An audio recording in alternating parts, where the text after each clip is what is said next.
बिस्मिल्लाहिर्रहमानिर्रहीम। अस्सलाम वालेकुम स्टूडेंट। हमारे पास चैप्टर चल रहा है 4th क्लास 9th का। स्मार्ट सिलेबस के अकॉर्डिंग हम काम कर रहे हैं और हम कर रहे हैं फैक्टराइजेशन। और जो एक्सरसाइज 4.2 है उसमें फैक्टराइजेशन के कई एक मेथड्स हैं। एक दो मेथड हमने कर लिया। नेक्स्ट हम अब आगे बढ़ते हैं। हमारे पास नेक्स्ट क्वेश्चन है एग्ज़ाम्पल 12 है पेज नंबर 71 की, और काम वही है, फैक्टराइजेशन ही हमने करनी है। अब यहाँ पे मेथड कौन सा लगाना है और कैसे पता चलेगा कि वो मेथड लगाना है, उसके लिए आपने याद रखना है कि अगर ये सिचुएशन हो कि ये एक्स स्क्वायर प्लस 5x पहली ब्रैकेट का और एक्स स्क्वायर प्लस 5x दूसरी ब्रैकेट का, यानी दोनों ब्रैकेट्स के अंदर तीन टर्म्स हैं, तीन वैल्यूज़ हैं, तीन में से अगर कोई दो सेम होंगी तो फिर हमने ये वाला मेथड इस्तेमाल करना है। मेथड क्या है वो हम अभी आगे बढ़ते हैं। पहले हमने फ़र्ज़ कर लेना है कि एक्स स्क्वायर और 5x यानी जो दोनों वैल्यू सेम हैं, इन दोनों को हमने y के इक्वल सपोज कर लेना है। Let y is equal to X square plus 5x, यानी एक्स स्क्वायर प्लस 5x की जगह पे अब हमने यहाँ पे y लिख देना है। और फिर हम देखते हैं हमारे पास क्या क्वेश्चन की फॉर्म आ जाती है। एक्स स्क्वायर प्लस 5x की जगह पे हमने y लिख दिया, प्लस 4 हो गया। Again x square plus 5x की जगह पे हमने y लिख दिया, प्लस 6 हो गया, और एंड पे -3 है। अब ये हमारे पास क्वेश्चन की नई फॉर्म आ गई है। तो मैंने आपको पहले बताया कि ये हमने काम सिर्फ उस वक्त करना है जब तीन टर्म्स में से कोई दो टर्म इसकी बिल्कुल सेम हो। तो इसकी पहली दो टर्म जो है वो बिल्कुल सेम है, एक्स स्क्वायर 5x वाली, तो उन दोनों को हम लोगों ने y के इक्वल लेट कर लिया है, सपोज कर लिया है। हमने समझ लिया है कि ये दोनों वैल्यूज़ जो हैं वो y के इक्वल हैं ताकि हम लंबी कैलकुलेशन से बच सकें। जी हाँ, अब हमने इनको करना है मल्टीप्लाई। जी, तो सबसे पहले मल्टीप्लाई का मेथड हम लोग सीख चुके हैं। y को पहले फर्स्ट टर्म से मल्टीप्लाई करना है, उसके बाद इसको सेकंड टर्म के साथ भी मल्टीप्लाई करना है। इसी तरीक़े से 4 को पहले पहली टर्म के साथ मल्टीप्लाई करना है और फिर दूसरी टर्म के साथ मल्टीप्लाई करना है। तो y को y के साथ मल्टीप्लाई किया तो plus plus plus y multiply by y square, फिर अगेन प्लस प्लस प्लस और y मल्टीप्लाई बाय 6y। अब 4 को करते हैं प्लस प्लस प्लस, 4 को मल्टीप्लाई किया y के साथ तो 4y, प्लस प्लस प्लस 6 4 24, और एंड पे ये -3 जो हमारा था बाहर, उसको हम लोगों ने अलग लिख लिया। अब देखते हैं कि क्या यहाँ पे कोई लाइक टर्म्स मौजूद हैं। जी, लाइक टर्म हम उसे कहते हैं जिसका वेरिएबल एंड पावर सेम हो। प्रीवियस लेक्चर्स में हम ये बातें डिस्कस कर चुके हैं। तो 6y एंड 4y सॉल्व हो सकता है क्योंकि दोनों के साथ y है, लेकिन y स्क्वायर और y को हम लोग सॉल्व नहीं कर सकते, प्लस माइनस नहीं कर सकते। 24 एंड 3 दोनों चूँकि कांस्टेंट वैल्यूज़ हैं, इनके साथ वेरिएबल है ही नहीं, इन दोनों को भी आपस में सॉल्व किया जा सकता है। तो लेट्स स्टार्ट। जी, y square plus 6y plus 4y मिल के बन जाएंगे प्लस 10y, प्लस 24 और -3 मिल के बन जाएंगे प्लस 21। अब ये हमारे पास y square plus 10y plus 21 हो गया। अब हमने इसको मिडिल टर्म ब्रेक वाले मेथड के साथ फैक्टराइज करना है। जी हाँ, वो मेथड हम लास्ट भी पढ़ चुके हैं। अब हम चलते हैं उसका क्या मेथड है। सबसे पहले जो पहली वैल्यू होती है हमारे पास स्केयर वाली वैल्यू के साथ जो भी यहाँ पे कोफिशिएंट होता है, जो नंबर होता है, उसको कांस्टेंट वैल्यू के साथ सबसे पहले मल्टीप्लाई करते हैं। तो प्लस 1 को मल्टीप्लाई करते हैं प्लस 21 के साथ, तो आंसर हमारे पास आ गया प्लस 21। उसके बाद 21 के हम लोग पेयर फैक्टर्स करते हैं। किस तरीक़े से कि 21 को अगर डिवाइडेड बाई 1 करते हैं तो आंसर 21 नहीं आएगा, डिवाइडेड बाई 2 करेंगे तो होगा नहीं, फिर हम लोग इसको डिवाइडेड बाई 3 करेंगे तो इसका आंसर 7 आएगा। और उसके अलावा 4 से डिवाइड नहीं होता, 5 से नहीं होता, 6 से भी 21 डिवाइड नहीं होता। 7 और 3 का पेयर हम लोग पहले ही ले चुके हैं। उसके बाद हमने ये याद कर लें दोबारा इस बात को, हमने कहा था कि अगर मल्टीप्लाई करने के बाद जो प्रोडक्ट आता है, जो हासिल ज़रब आता है, वो प्लस में होगा तो फिर दोनों वैल्यूज़ के साथ मिडिल टर्म का साइन आएगा। मिडिल टर्म हमारे पास 10y है और उसके साथ प्लस है, तो दोनों वैल्यूज़ के साथ प्लस का साइन लगाने के बाद अब हम देखेंगे कि मिडिल टर्म 10 जो है वो 21 और 1 के साथ आती है, ये 7 और 3 के साथ आती है। तो जी 7 और 3 के साथ आती है। फिर हम इसको ट्राई कर लेते हैं कि अगर हम 3 और 7 को प्लस रख के मल्टीप्लाई करें तो प्लस 21 आता है ये वाला, और अगर हम 3 और 7 को दोनों को प्लस रख के प्लस करेंगे तो हमारे पास प्लस 10 आता है, और ये वाला 10 इसके इक्वल होना चाहिए। और अगर ये आ जाता है तो इट मीन कि हम इसी पेयर को यूज़ करेंगे। तो हमारे पास हो गया y² plus 3y plus 7y plus 21। अब बहुत सारे बच्चे कहेंगे सर ये 1 कहाँ गया, तो ये 1 की वैल्यू अगर कोफिशिएंट 1 हो तो उसको हम ना भी लिखें तो कोई बात नहीं। अब लोग आ जाते हैं इसमें से कॉमन लेने की तरफ। तो y² और 3y में से y को कॉमन लिया, बाकी हमारे पास रह गया y प्लस 3, 7y और इसमें से 7 कॉमन लिया तो y और 7 3 21 होता है। तो हमारे पास देखते हैं कि ब्रैकेट्स के दरमियान वाली वैल्यूज़ बिल्कुल सेम आ चुकी हैं। अब हम कह सकते हैं y plus 3 into y plus 7 में इसकी फैक्टराइजेशन हो चुकी है। तो y हमने चूँकि x² प्लस 5x के इक्वल लिया था तो y की जगह पे हम x² प्लस 5x लिख देंगे और साथ उसके ये प्लस 3 लिख देंगे। अगेन इस y की जगह पे भी हम लोग x² प्लस 5x लिख देंगे और साथ उसके 7 लिख देंगे। तो इस तरह से लंबी चौड़ी मल्टीप्लिकेशन डिवीजन से बचने के लिए अगर हमारे पास पहली दोनों वैल्यूज़ या ब्रैकेट के अंदर मौजूद 3 टर्म्स में से कोई सी भी 2 टर्म्स इक्वल होंगी, जैसे यहाँ पे x² 5x इक्वल था x² 5x के, तो हम इन दोनों को y के इक्वल लेट कर लेंगे, इन दोनों को y से चेंज करके क्वेश्चन को सॉल्व करेंगे और एंड पे जाके दोबारा y की वैल्यू इसके अंदर पुट कर देंगे। क्वेश्चन हमने लिया एक्सरसाइज 4.2 क्वेश्चन नंबर 2 का पार्ट 3, और इसमें हम दोबारा देखते हैं कि 2x² प्लस 7 2x² प्लस 7 दोनों ब्रैकेट के अंदर सेम है। वैसे ये 3 टर्म्स वाली ब्रैकेट्स हैं, लेकिन इसमें से पहली 2 टर्म्स बिल्कुल सेम है, तो हम इन दोनों को लेट कर लेंगे। हम कहेंगे let y is equal to 2x² plus 7x। Just अपनी कन्वीनियंस के लिए, अपनी सहूलत के लिए, अपनी आसानी के लिए, तो हम लोग 2x² प्लस 7x को अगर y में कन्वर्ट कर देते हैं तो ये कन्वर्ट हो जाता है y plus 3 into y plus 5 plus 1। तो ये इक्वल का साइन लगाना नहीं भूलना।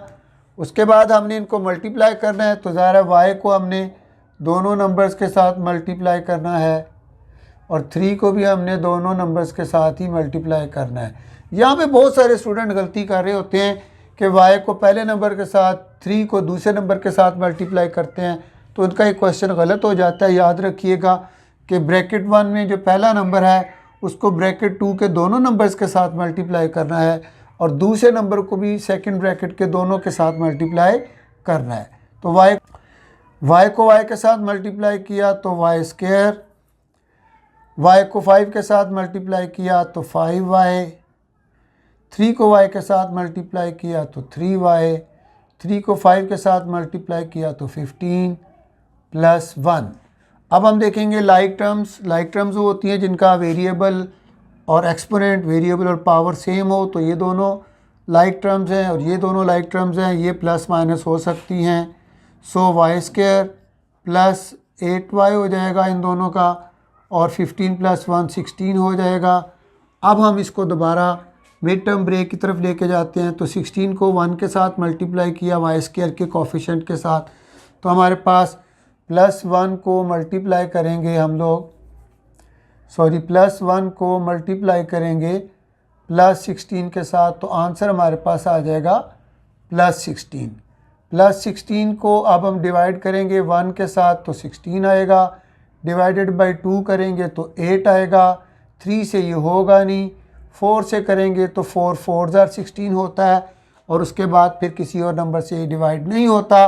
तो हम अब चलते हैं, हमने क्या पढ़ा था कि अगर ये जो वैल्यू प्रोडक्ट होती है, जो हासिल ज़रब होता है, इसके ऊपर अगर प्लस का साइन हो तो फिर दोनों नंबर्स के साथ मिडिल टर्म वाला साइन आएगा।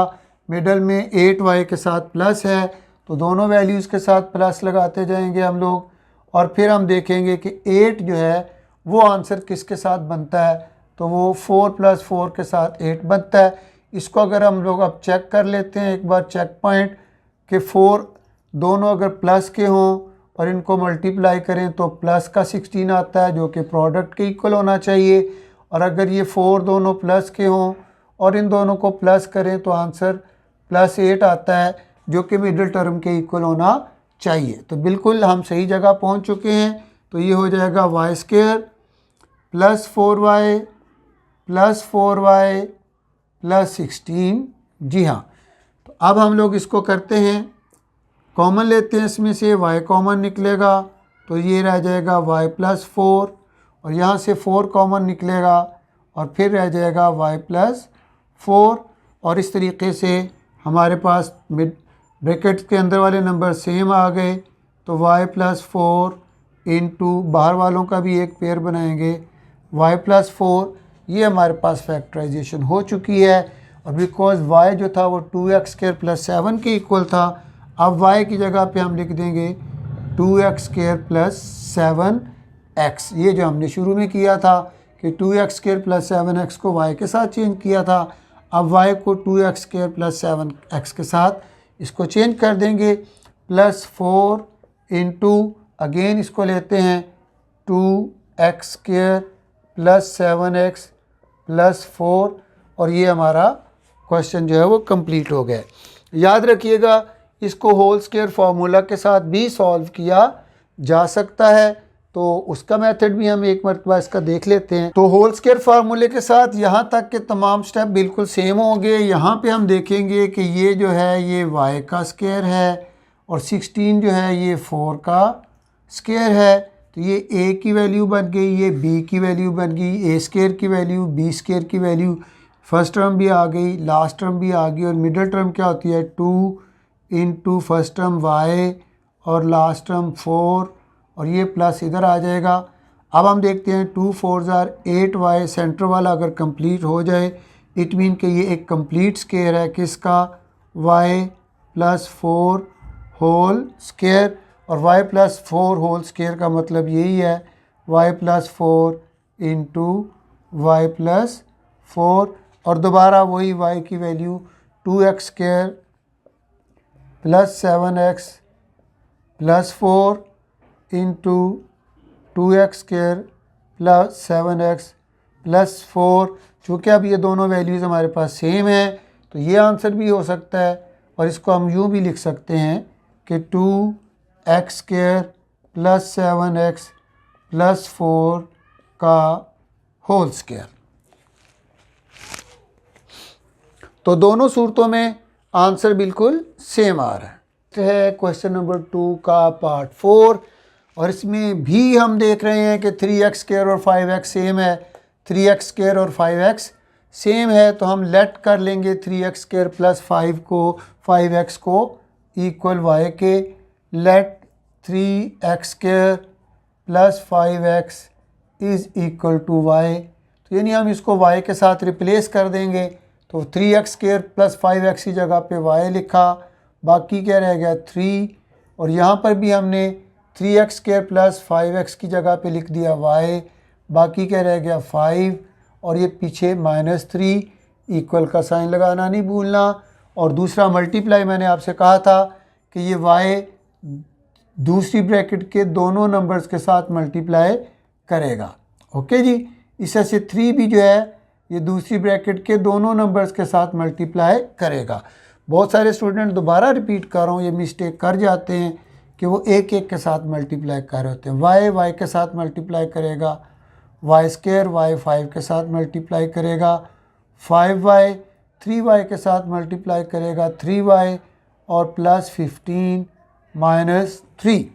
ओके जी, अब ये दोनों लाइक टर्म्स हैं, इनको हम ऐड कर सकते हैं, सॉल्व कर सकते हैं। y² + 5y + 3y हो जाएगा +8y, और 15 और 3 हो जाएगा +12, क्योंकि 15 प्लस का है और 3 माइनस का है। उसके बाद हम मिडिल टर्म ब्रेक की तरफ बढ़ते हैं। तो 12 को 1 के साथ मल्टीप्लाई किया, प्लस का 12 है, प्लस का ही 1 है, दोनों को मल्टीप्लाई किया, प्लस 12 आया और प्लस 12 को फैक्टराइज करें, डिवाइडेड बाई 1 किया तो 12 आ गया, डिवाइडेड बाई 2 किया तो 6 आ गया, डिवाइडेड बाई 3 किया तो 4 आ गया, डिवाइडेड बाई 4 किया तो 3 आ गया। और ये पेयर हम ऑलरेडी ऊपर बना चुके हैं, इसीलिए इतने पेयर्स ही काफ़ी हैं। नेक्स्ट ये है कि अगर ये प्रोडक्ट के ऊपर प्लस हो तो दोनों वैल्यूज़ के साथ मिडिल टर्म का साइन आएगा। और अब हमने देखना है कि 8 जो है वो किससे बनता है। 8 जो है वो 6 और 2 से बनता है। अब हम चेक कर लेते हैं, +2 और +6 को मल्टीप्लाई करें तो +12 आता है जो कि प्रोडक्ट के इक्वल है। और अगर हम लोग +2 को और +6 को प्लस करते हैं तो आंसर हमारे पास +8 आता है जो कि मिडिल टर्म के इक्वल है। इसलिए हम कह सकते हैं कि पेयरिंग 2 और 6 की होगी। तो y² + 2y + 6y + 12। तो 2 और 6 के साथ y लगाना नहीं भूलना कभी भी। उसके बाद हम चलते हैं, दोनों में से कॉमन लिया y अगर हम लोग इसमें से कॉमन लेते हैं, बाकी हमारे पास रह जाता है y + 2। यहाँ से 6 कॉमन लिया तो y और 6 2s and 12 होता है। अब हम आ जाते हैं y + 2 × y + 6, ये हमारी पेयरिंग हो गई। और आखिर में y किसके इक्वल था, 3x² + 5x के। तो y की जगह पे हम लिख देंगे 3x² + 5x + 2 × 3x² + 5x + 2।